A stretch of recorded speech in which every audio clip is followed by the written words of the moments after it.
Sabe, quando a gente observa aquelas imagens super famosas do mundo, tipo as que definem eras inteiras, a gente tende a assumir que existe um rigor histórico absurdo por trás delas, né? Ah, com certeza. A gente quase que precisa acreditar nisso para ter um show. Pois é. O senso comum diz que a figura central do cristianismo, por exemplo, aquele rosto que está em absolutamente todo lugar, nos vitrais, nas pinturas, molduras, é um retrato super fiel, ou pelo menos construído a partir de descrições textuais bem rigorosas. Sim, a humanidade confia muito no que é visual. Mas aí surge um questionamento fascinante. E se a imagem mais venerada e reconhecida da história humana for, na real, só um retrato de um parente aleatório de um pintor que ninguém sabe quem é? Nossa, isso é uma quebra de expectativa brutal. É que o ser humano adora a ideia de que o visual que ele consome está firmemente ancorado na verdade, sabe? Exato. Traz um conforto psicológico gigante.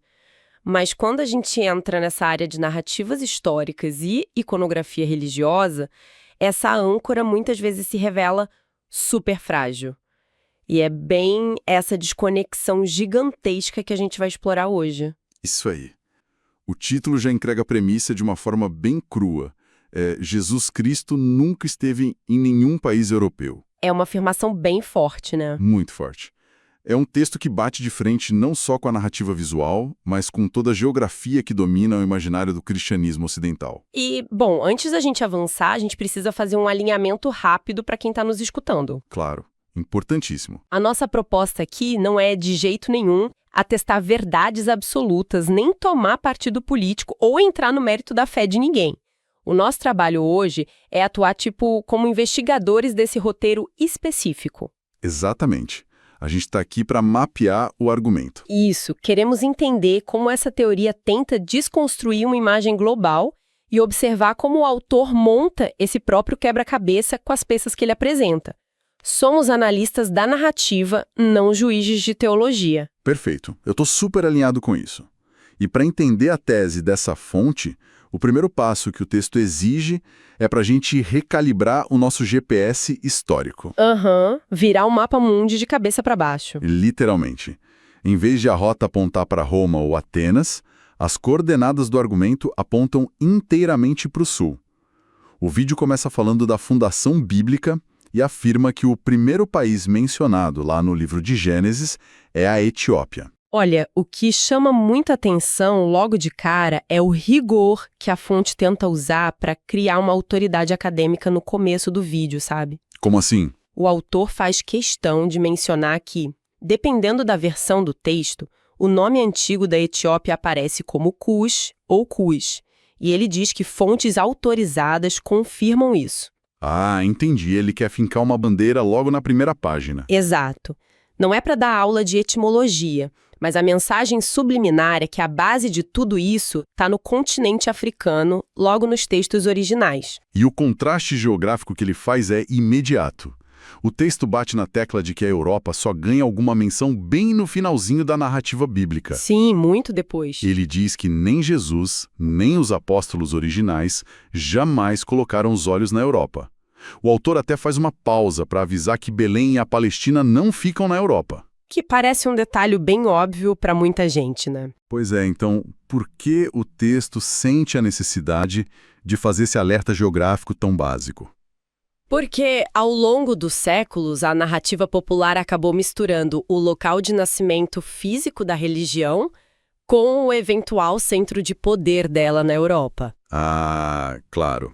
Como se o Oriente Médio fosse uma extensão de Roma. Bem por aí. O imaginário coletivo ocidental trata o Oriente Médio bíblico quase como um subúrbio da Europa antiga.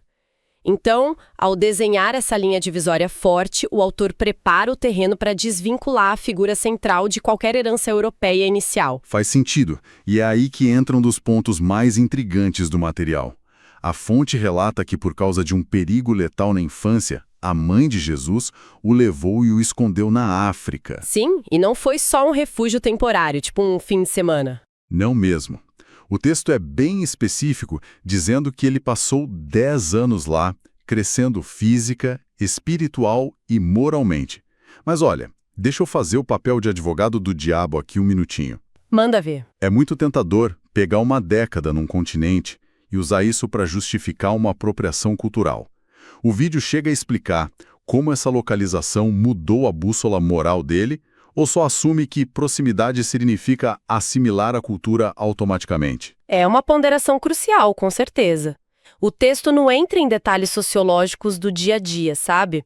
Mas a mecânica do argumento está nas palavras crescimento espiritual e moral. Então não era só uma caverna para ele se esconder até o perigo passar. Exato. Ao dizer que o caráter e o espírito foram forjados durante 10 anos lá, o autor está basicamente afirmando que a lente pela qual ele passou a ver o mundo era africana. A intenção é remover qualquer traço de filosofia ocidental da raiz do pensamento dele. Caramba, isso é uma mudança de paradigma enorme. Se a base ética de uma figura que fundamentou grande parte da civilização ocidental não tem DNA ocidental, muda toda a nossa visão da história da teologia. Sem dúvida nenhuma. E essa lógica força a gente a encarar o próximo grande abismo histórico que o autor precisa preencher. Que é a questão de como a Europa pegou os direitos autorais disso tudo, né? Exatamente. Se a fundação ética, o crescimento moral e toda a geografia da vida ocorreram fora da Europa, como exatamente a Europa virou a dona intelectual e visual da religião? Essa é a grande fricção lógica do material. Como uma ideia da África e do Oriente Médio vira o pilar do Império Europeu.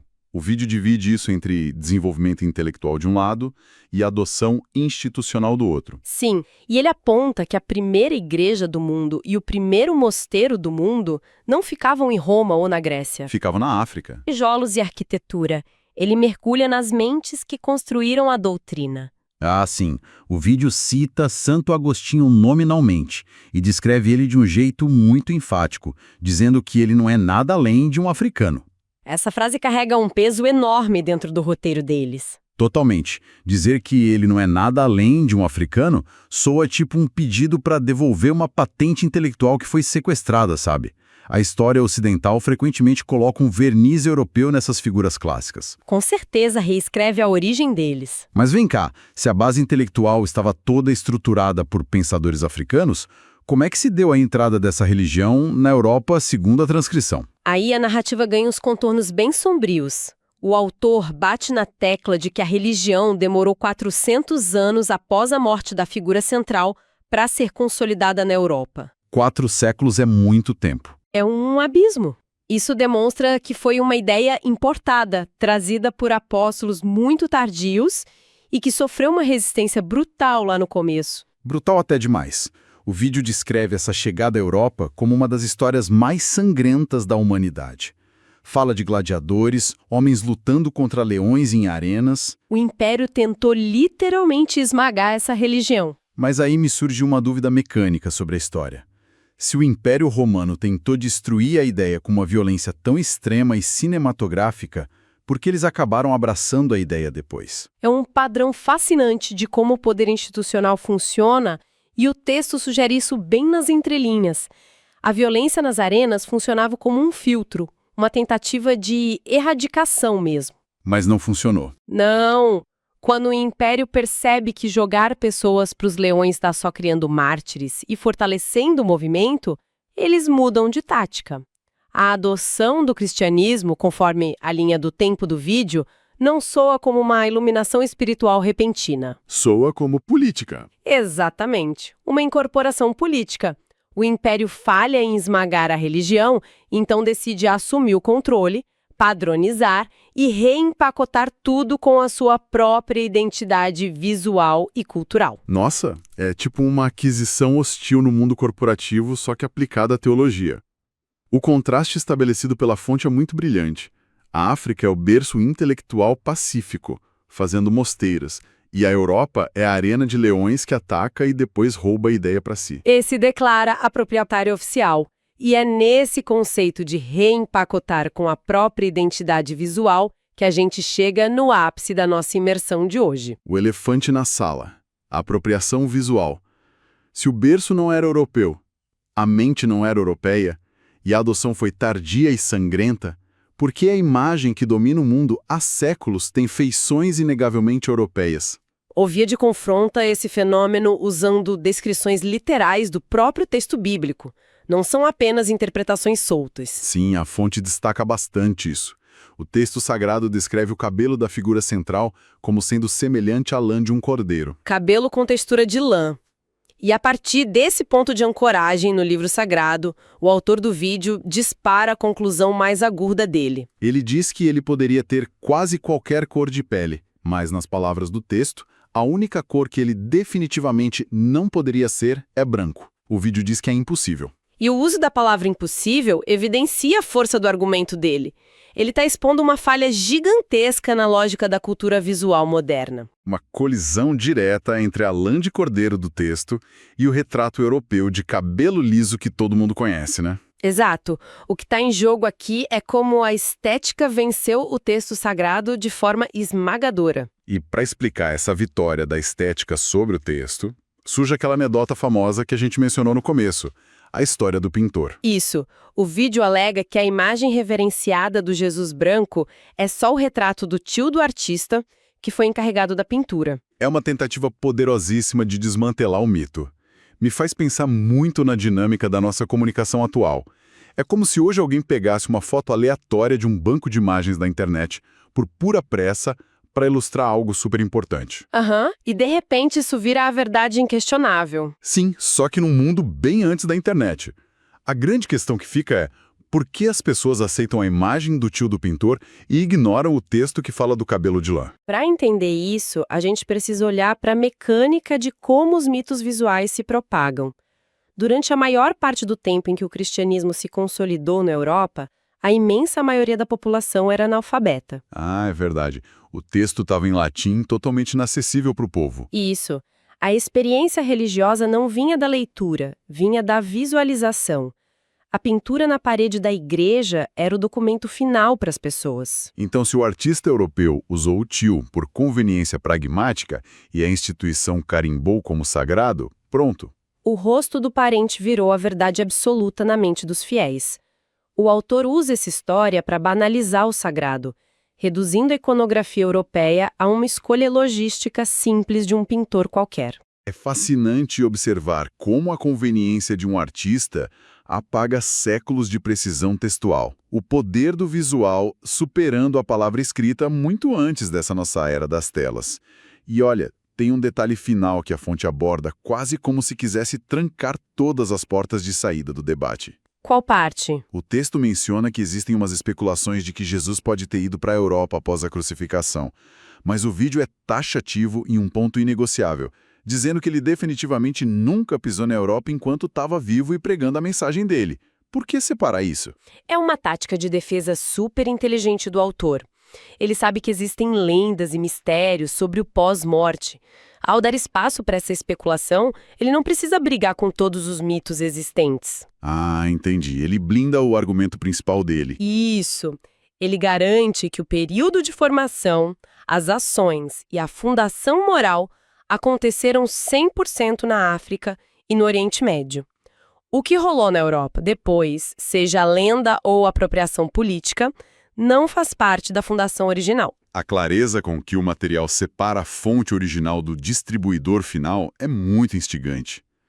E bom, caminhando para a síntese da nossa exploração de hoje, o roteiro exige uma quebra enorme de paradigmas visuais e geográficos. Sim, a gente acompanhou a premissa de que a narrativa original coloca a Etiópia e a região de Cush no ponto de partida do mapa, logo no Gênesis. E a partir dali, vimos a teoria de que a bússola ética foi construída durante os 10 anos de crescimento em solo africano, isolada do pensamento puramente europeu. E aí tivemos o contraste pesado da construção intelectual na África, com figuras como Santo Agostinho, contra a realidade da Europa. Mente decidir absorver a ideia como instituição política. E tudo culmina na desconexão suprema entre a descrição inegociável do cabelo de lã no texto e a adoção em massa daquela pintura europeia. O retrato que, segundo o vídeo, nasceu da mera conveniência de um artista que precisava de um modelo e usou o próprio tio. E sabe, o verdadeiro impacto de dissecar esse material não é sair procurando qual é a pintura original correta. Não, de jeito nenhum. O impacto é perceber o grau de fragilidade que existe entre o fato histórico escrito e a versão ilustrada que chega para as massas. É entender como instituições podem reescrever não apenas as regras, mas os próprios rostos que bilhões de pessoas veneram. E, para finalizar nossa análise de hoje, propomos uma reflexão derivada dessa dinâmica de manipulação que a gente acabou de ver. Uma provocação final. Exato. Se a conveniência de um pintor ao retratar o rosto de um parente foi capaz de reescrever uma identidade de forma tão avassaladora, a ponto de anular descrições literais do próprio livro sagrado, que outras verdades históricas inquestionáveis que a gente consome visualmente hoje não passam de velhas escolhas estéticas aleatórias de alguém do passado que só precisava entregar um trabalho rápido.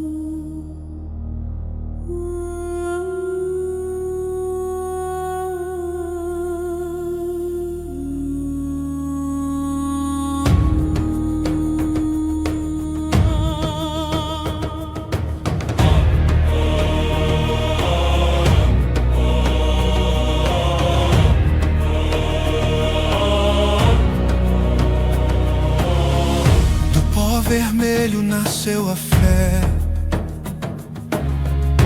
onde o sol toca o chão do Éden. Ouviu-se o eco de uma promessa em línguas antigas, nas margens do Nilo. Simão carregou a cruz do Cristo, e até hoje o peso é luz. Não foi maldição, foi chamado. A África nunca o recusou.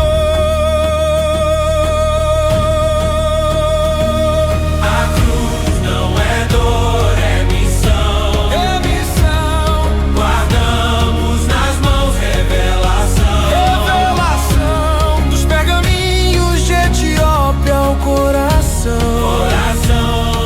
O amor de Deus tem nossa cor e canção. Nossa cor, nossa canção.